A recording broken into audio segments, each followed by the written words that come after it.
Assalamualaikum warahmatullahi wabarakatuh. Alhamdulillah, bagaimana kabarnya anak-anak hari ini?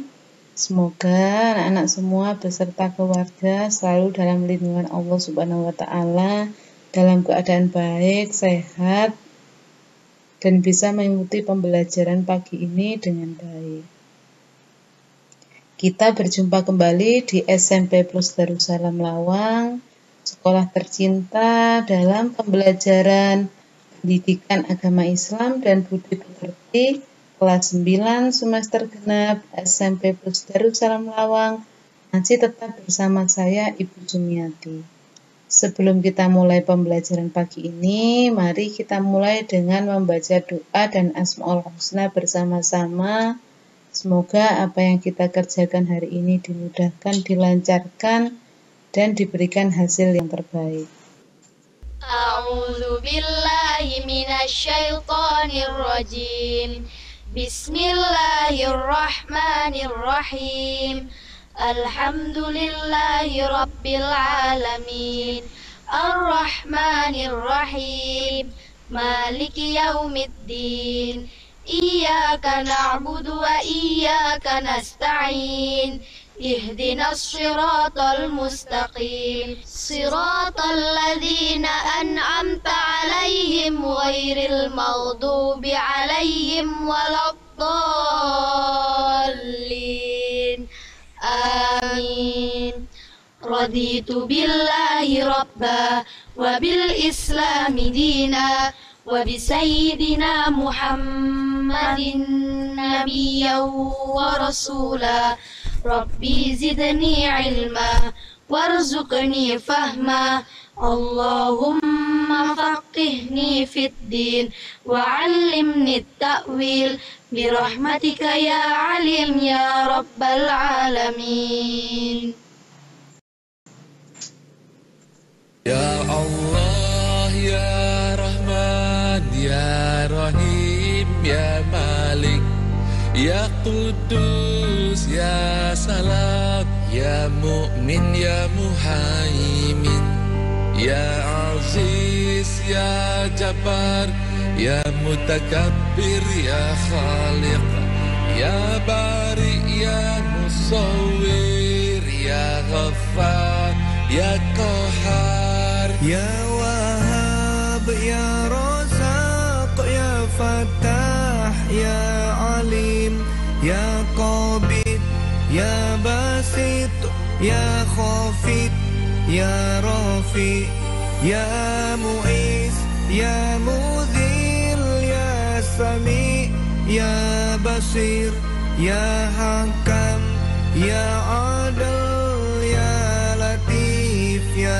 Khabir, Ya Halim, Ya Azim, Ya Ghafur, Ya Syakur, Ya Ali, Ya Kabir, Ya Hafiz, Ya Mukit, Ya Hasib, Ya Jalil, Ya Karim, Ya Raqib, Ya Mujib, Ya Wasi', Ya Hakim, Ya Wadud, Ya Majid, Ya Ba'id, Ya Syahid, Ya Haq, Ya Wakil, Ya Qawi, Ya Matin, Ya Wali, Ya Hamid, Ya Musi, Ya Mubdi, Ya Mu'id, Ya Muhyi, Ya Mumit, Ya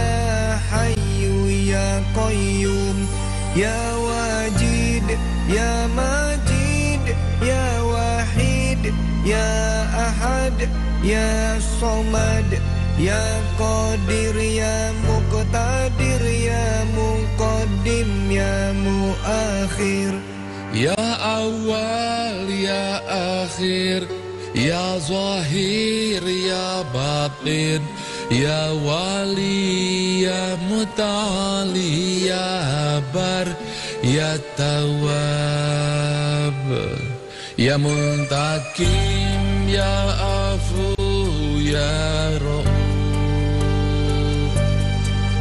Ya Malik malikal mulki ya dzal jalali wal ikram.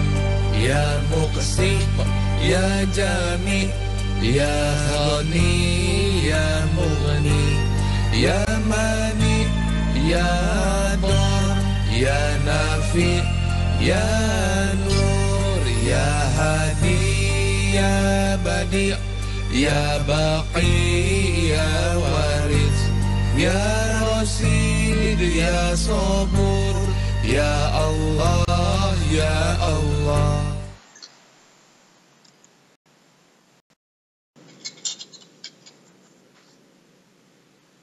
Begini kita masuk pada bab 8, yakni damaikan negeri dengan toleransi. Pertemuan pertama.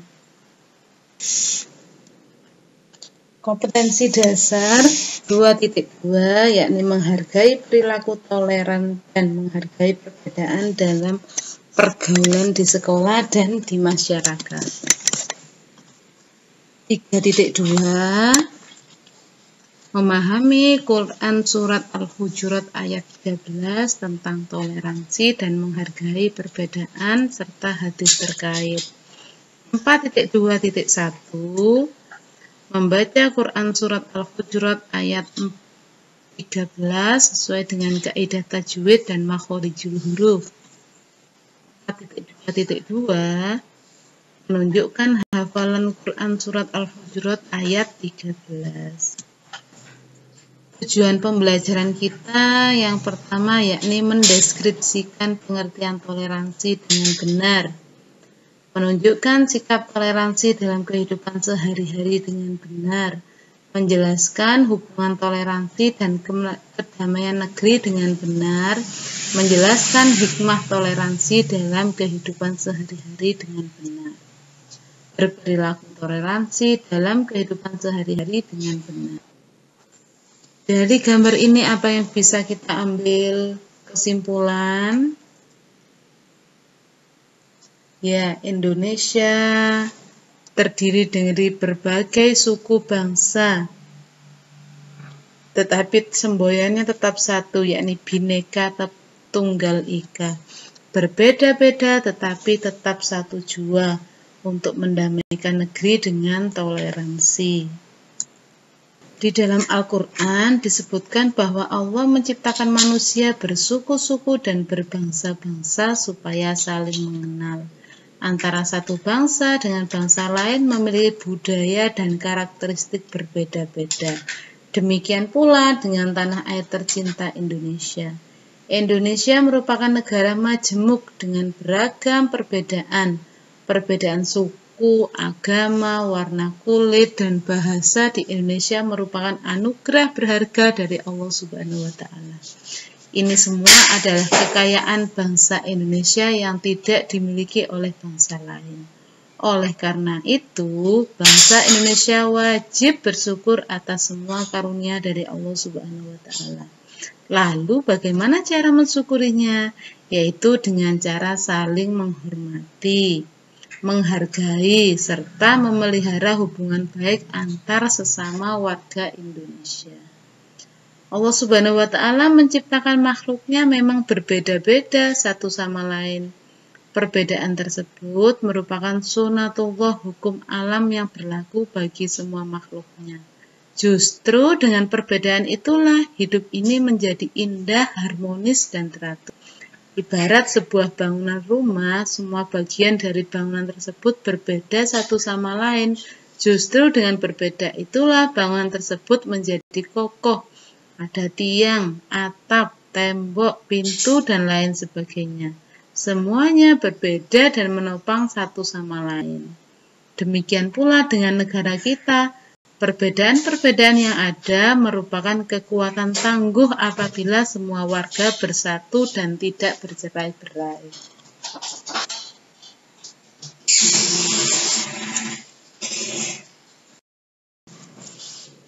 Perbedaan agama dan keyakinan di Indonesia sudah ada sejak zaman nenek moyang kita dahulu.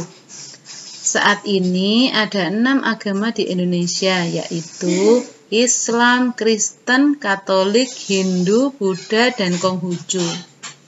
Setiap agama memiliki kitab suci dan ajaran masing-masing yang sudah barang tentu berbeda satu sama lain. Bahkan dalam satu agama pun terkadang muncul perbedaan dalam hal-hal tertentu.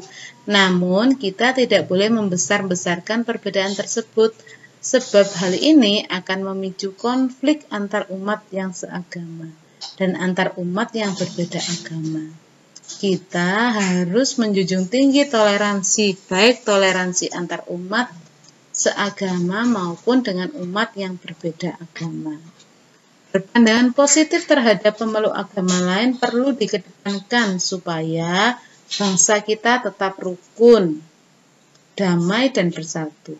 Pandangan positif ini akan muncul jika kita melihat persamaannya bukan perbedaannya. Dengan demikian, maka akan tumbuh rasa saling hargai dan menghormati agama dan kepercayaan orang lain. Para pemeluk agama dijamin oleh undang-undang untuk melaksanakan agama dan keyakinannya. Islam pun mengajarkan agar umatnya menghormati dan menghargai umat agama lain. Pengertian daripada toleransi dalam bahasa Arab dikenal dengan istilah tasamuh. Secara bahasa, toleransi berarti tenggang rasa.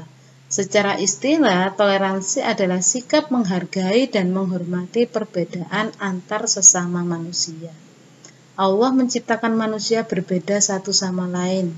Perbedaan tersebut bisa menjadi kekuatan jika dipandang positif. Sebaliknya, perbedaan bisa memicu konflik jika dipandang secara negatif.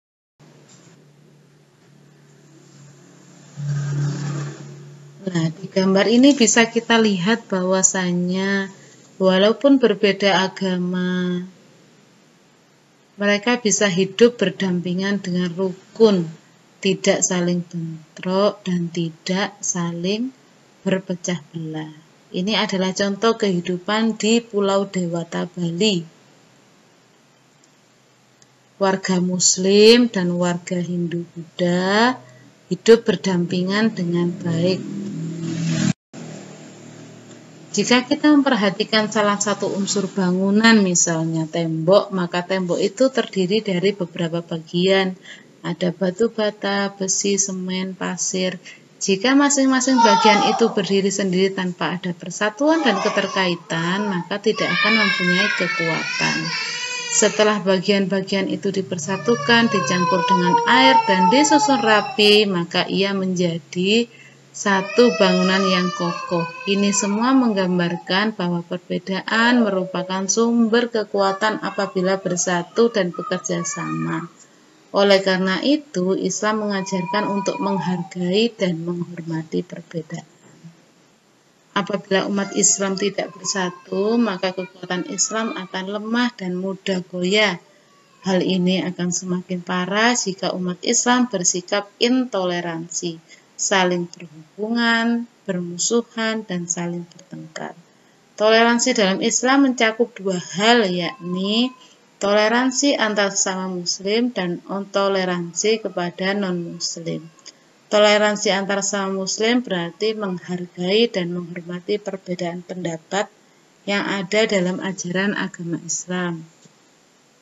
Misalnya perbedaan pendapat mengenai jumlah rakaat sholat raweh, sebagian umat Islam melaksanakan sholat raweh 8 rakaat ditambah 3 rakaat sholat witir. Sebagian yang lain melaksanakan 2 rakaat ditambah 3 sholat witir. Kedua pendapat ini harus dihargai dan dihormati karena masing-masing memiliki dasar masing-masing. Perbedaan-perbedaan dalam tubuh agama Islam masih bisa ditoleransi apabila terjadi dalam masalah furu'iyah atau cabangnya seperti jumlah rakaat raweh, kunut, dan lain-lain. Namun, kita tidak boleh toleransi dalam masalah usul atau pokok dalam Islam, misalnya kitab suci Al-Quran, kiblat, dan nabi. Ada orang yang mengaku Islam tapi kiblat sholatnya bukan di Ka'bah, kitab sucinya bukan Al-Quran, nabinya bukan Muhammad, maka kita harus menolak keras pendapat seperti ini.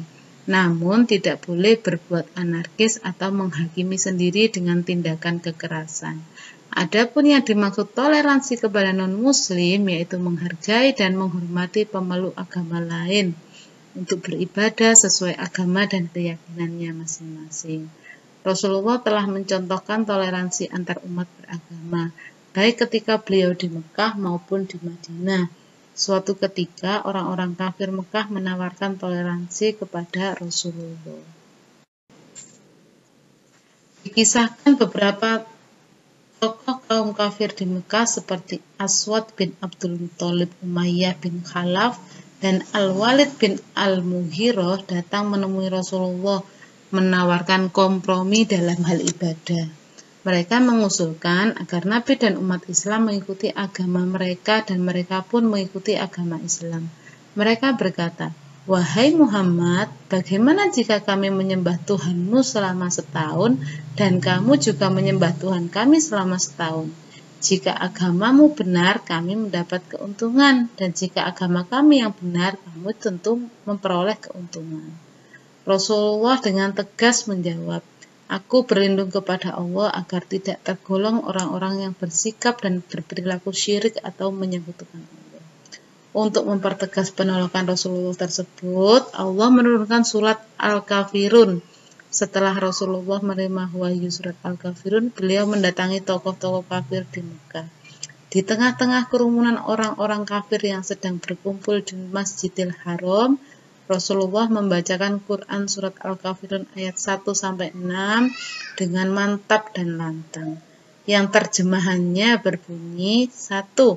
Katakanlah Muhammad, wahai orang-orang kafir, aku tidak akan menyembah apa yang kamu sembah, dan kamu bukan penyembah apa yang aku sembah. Dan aku tidak pernah menjadi penyembah apa yang kamu sembah, dan kamu tidak pernah pula menjadi penyembah apa yang aku sembah. Untukmu agamaku, untukmu agamamu, dan untukku agamaku. Ini adalah kisah perjuangan Rasulullah untuk memperjuangkan agama Islam. Toleransi boleh saja antar sama umat Islam atau berbeda agama, tapi tidak toleransi di dalam keyakinannya. Sampai sini, sekarang kita lanjut dengan panduan tugas. Amati Quran surat Al-Kafirun ayat 1-6, kemudian tulis beserta artinya pada buku tulis PAI. Menggunakan ballpoint, jangan lupa tulis nama, kelas, dan tanggal pemberian tugas. Yang kedua, carilah 3 gambar yang mencerminkan perilaku toleransi dalam kehidupan sehari-hari. Kemudian tempel dan tuliskan tanggapanmu pada masing-masing gambar di buku tulis PAI. Setelah dikerjakan, kemudian foto dan kirim ke WA nomor 085 855 964 728. Sekian pembelajaran kali ini, mari kita tutup dengan doa bersama-sama. Subhanaka la ilma lana illa ma 'allamtana innaka antal alimul hakim. Allahumma anfa'na bima 'allamtana wa 'allimna ma yanfa'una wahdina li ahsanil akhlaq. فإنه لا يهدي لأحسنها إلا أنت. اللهم اغفر لمشايخنا ولمن علمنا وارحمهم وأكرمهم برضوانك العظيم في مقعد الصدق عندك يا أرحم الراحمين. Amin amin ya rabbal alamin. Sekian pembelajaran pagi ini, kurang lebihnya Bu Sum sampaikan mohon maaf. Wabillahi taufiq wal hidayah. Wassalamualaikum warahmatullahi wabarakatuh.